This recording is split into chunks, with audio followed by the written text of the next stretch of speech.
Good morning and welcome to another online Sunday school class with Tunnel Hill Baptist Church. As always, we like to begin by reminding you that we here at Tunnel Hill Baptist Church believe that Jesus is the Christ, that he's the Son of the living God who lived a perfect life and died a sacrificial death for your sins and for mine, and that if you will place your hope and trust in Jesus Christ as both Lord and Savior, that you will be saved.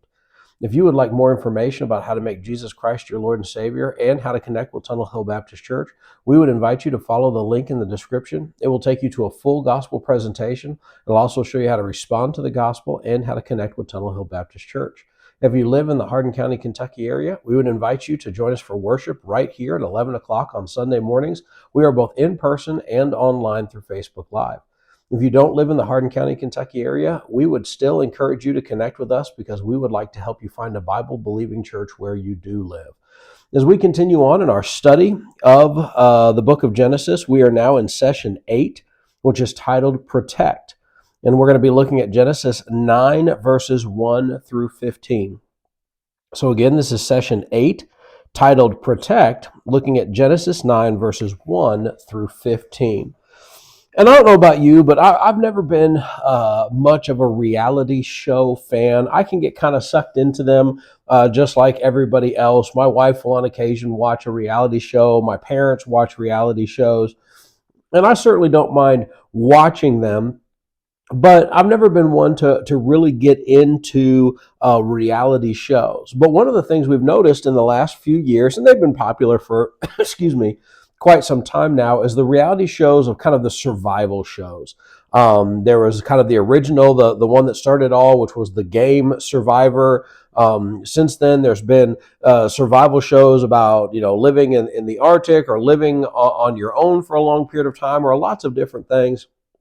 And there's always that idea of how will people respond, normal people, everyday run-of-the-mill people, how will they respond when they suddenly find themselves on their own? And the reason I want you to kind of think of some of the shows like that that exist today, and then I want to ask you this question that comes from the book.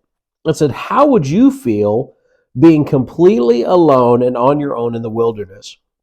What would be positive and what would be negative about it? So if you kind of put yourself into one of those shows or put yourself in a situation where you suddenly find yourself out in the wilderness on your own, what would you do and what would be the good things and the bad things? And this is what we're going to do. As we have a study like this, we want to ask questions and we want you to interact with those questions. And so we're going to encourage you to go ahead and hit pause on the video and take some time to answer that question. Now, if you're watching this by yourself, we would encourage you to get a pen and paper, write some things down, give yourself an opportunity to respond. If you're watching this with maybe your family or spouse or a friend, we would encourage you to take some time and actually discuss the video, have a conversation about it. And then in both cases, whenever you're ready, we just want you to hit play. So again, the question we're asking is, how would you feel being completely alone and on your own in the wilderness? What would be a positive and what would be a negative about it? Take a couple minutes, discuss that, write some things down, and then we'll really get started in our study.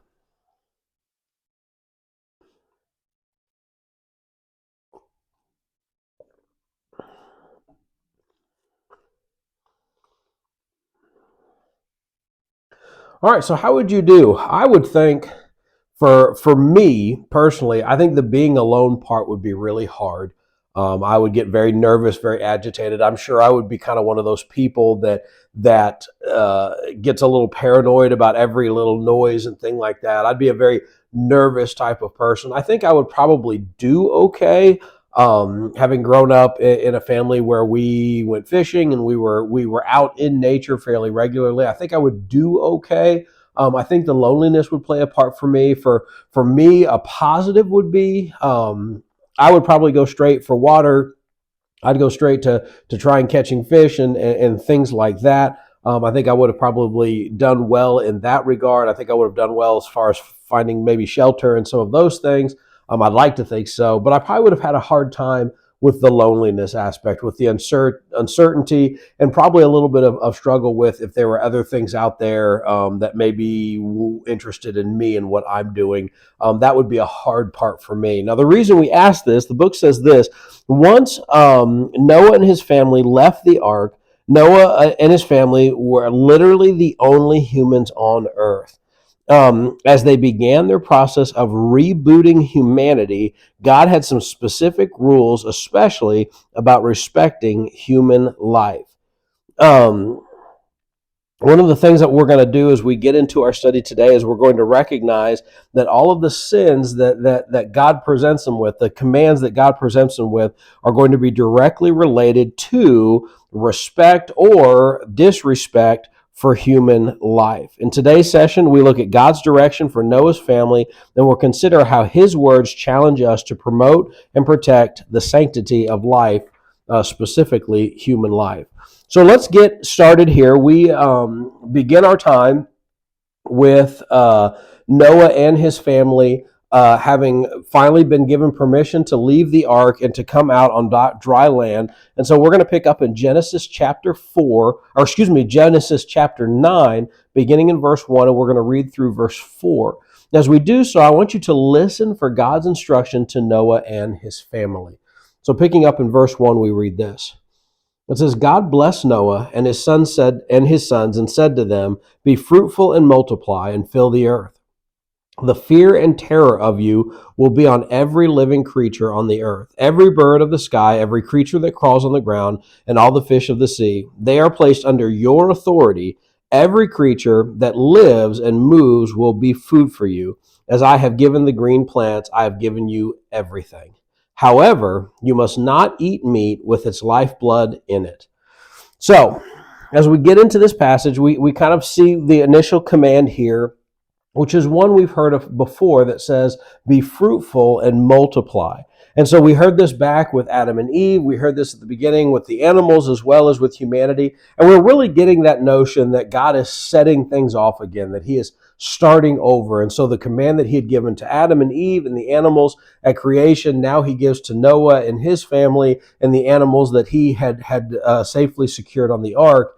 And so both of them are given the same command to be fruitful and multiply.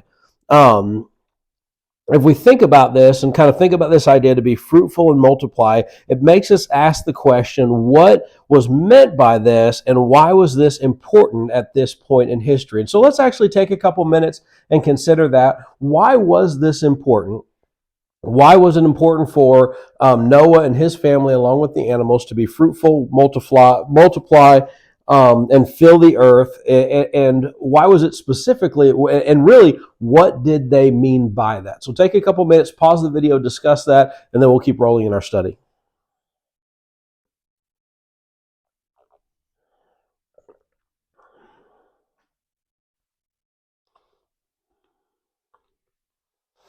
All right, so I think since we kind of already discussed this when we talked about Adam and Eve, there's obviously this idea here of going forth, and it was the idea of really going and having babies and babies and babies and babies, and both the animals and humanity were intended to fill the earth. It was to populate the whole earth. And this is the exact same thing that we see in the days of Adam and Eve. And it's because this was what God intended creation for. God created all things. And whether we're talking about the animals or the plants or all the things that related there, all of them were created so that humanity and people would fill the earth, and all of this brought glory to God. Now that they find themselves back at this initial thing, it was highly important for them to continue doing what God had created them to do. Looking forward, when we look at verses 2 and 3, we see a very interesting thing happen.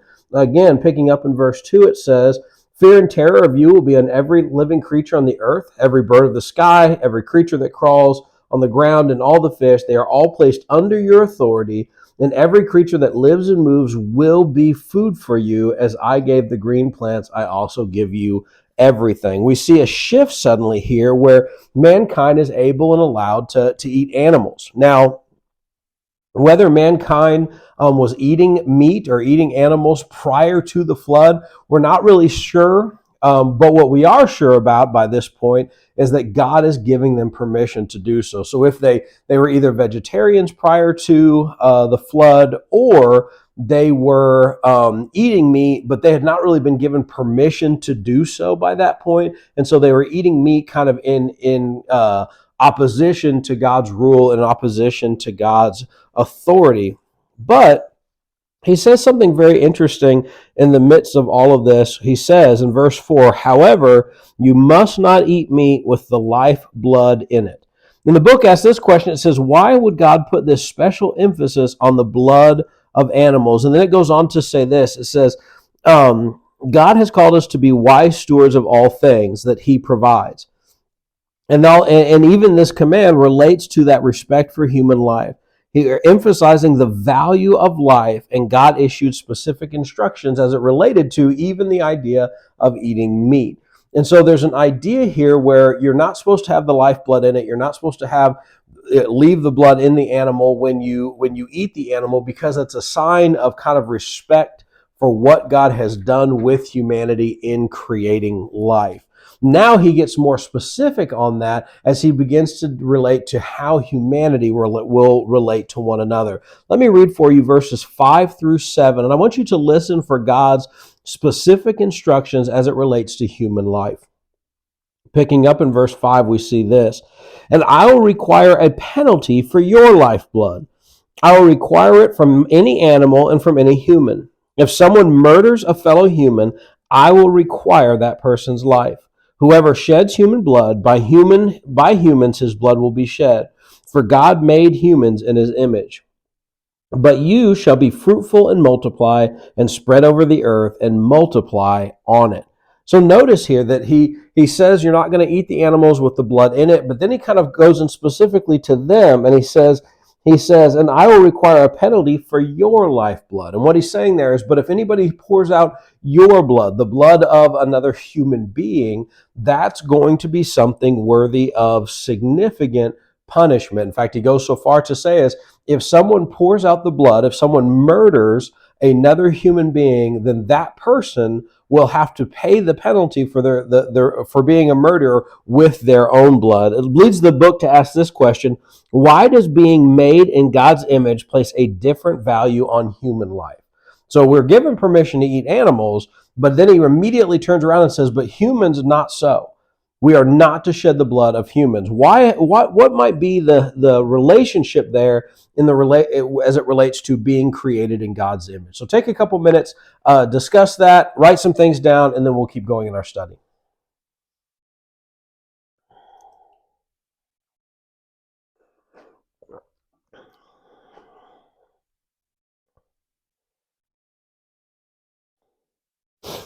All right, so when we think about this and what this is saying, there's a different value placed on humanity because we are made in the image. In fact, the book goes so far as to say that that not only is it that you are taking the life of one of your fellow men, one of your own kind, your own kinsmen, your own people, but also that you are doing so as an attack on the image of God. And so when you take the life of another human being, another person, another being created in the image of God, that is an attack and that is an assault on God himself.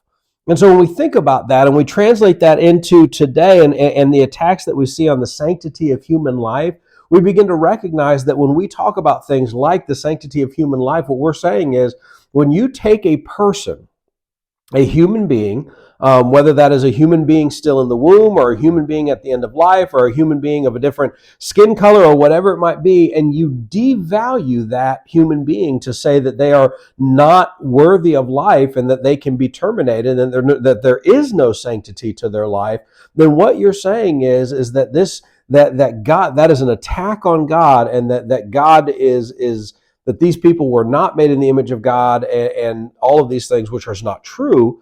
And instead, what you're saying is what you're doing is by attacking that human life, by ending that human life, is actually an assault and an affront on God. The book says this, it says, these commands predated the law of Moses, which also provided a direction for respecting human life, including the unborn. Capital punishment is a hard topic about which godly people disagree, but it deserves thoughtful consideration as well as grace. Ultimately, God focused on life more than death. He returned to the command to be fruitful and multiply. After God delivered Noah and his family, God made a special promise. And that's an important thing to note in our passage that we just read, that it ends with this: but you be fruitful and multiply, spread over all the earth and multiply on it.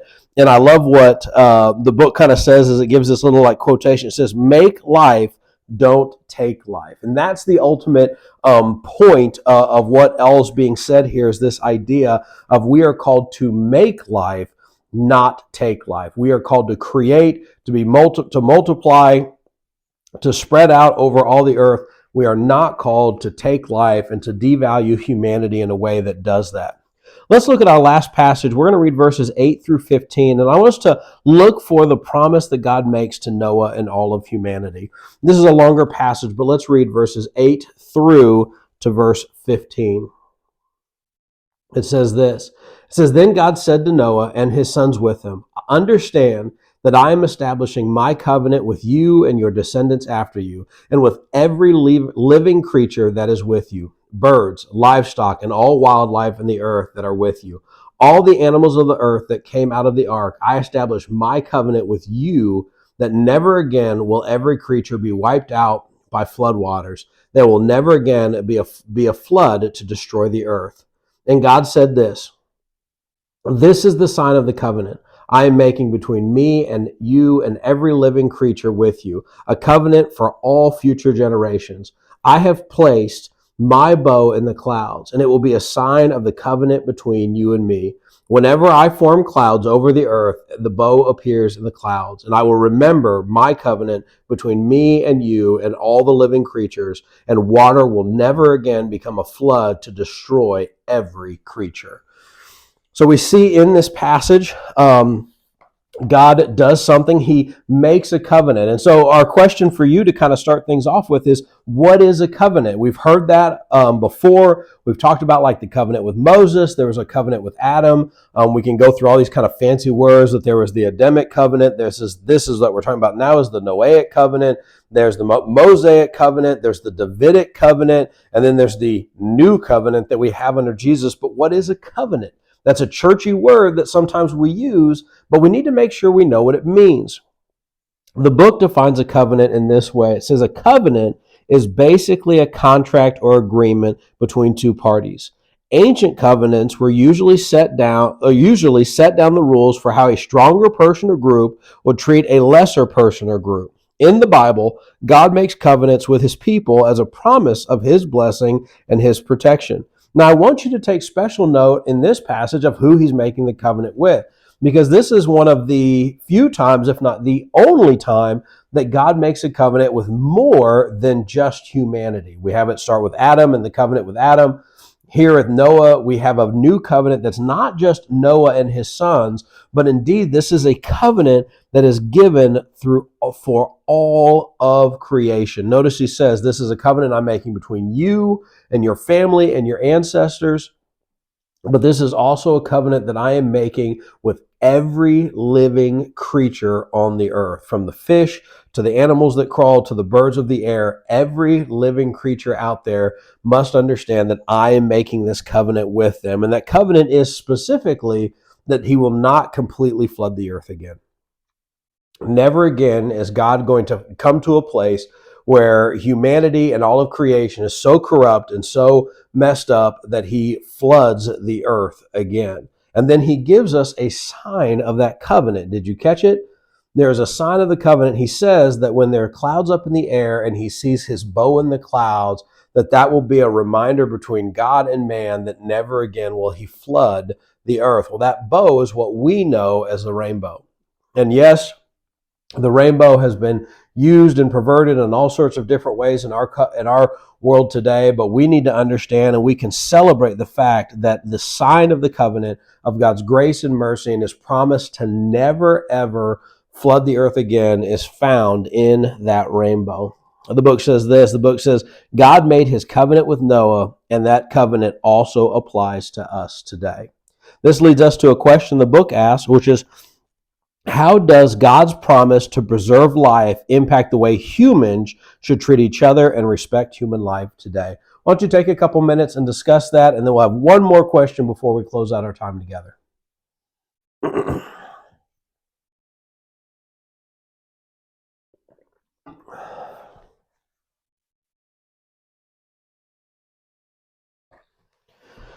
All right, so let's think about this for just a second. God makes this promise to preserve human life. And even though God knows sin is still there, that there are still going to be problems, that there's still going to be disobedience, that there is still going to be the issues that come out of life because of disobedience, that there's going to be poverty, that there's going to be famine, that there's going to be judgments, that there's going to be hate, that there's going to be murder, that there's going to be disrespect, and so many other things. And he says, despite all of that, he recognizes that humanity still needs to endure and that humanity still needs to experience grace because humanity will never get things right on their own. And so God needs to step in and be gracious towards humanity in order for them to even have a chance.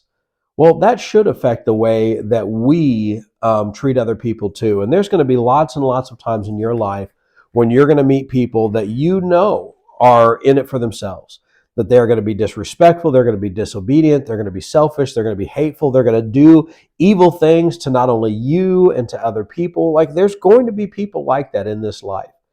Nevertheless, they are people deserving of life and people deserving of the gospel and people who deserve to be treated with respect and dignity. And there's really no excuse to treat a person, you as an individual, to treat a person with contempt, to wish ill on them, and just to hold hatred, bitterness, and animosity towards other people. That we should recognize that everybody is a person created in the image of God, though they are fallen and though they may be far from God, but that should move us not to desire them to not exist, but rather to desire for them to come to know Jesus and to be saved from their sins through a relationship with Jesus Christ. This leads us to our last question of our study today, which is this. In your day-to-day activities, what are some ways that you can reflect the value God places on people? And I think that is a great question to close out our time with today. Take a few moments and really prayerfully consider what are some things that you can actually do. Don't give me vague things like being nicer or tipping more or anything, though that would work. But don't give me vague things that somebody could do. What can you do? What are some specific things that you can do to reflect the value that God has placed on people as you go through your day-to-day life? Think about that. Think of some concrete things that you could do, specific things that maybe you can do in the next week to show people that they have value in the eyes of God, and also communicate to other people around you that other people have value in the eyes of God. Take some time, discuss that, write some things down, make some plans, and then I would encourage you to close your time in prayer, lifting that up to the Lord, that he would put it on your heart to do those things this next week. And then we would invite you to join us for worship with us at Tunnel Hill Baptist Church, 11 o'clock on Sunday morning, both in person and online through Facebook Live. Again, we are closing out our time today with this question. In your day-to-day activities, what are some ways that you can reflect the value that God places on people? Answer that question. We'll see you soon. God bless.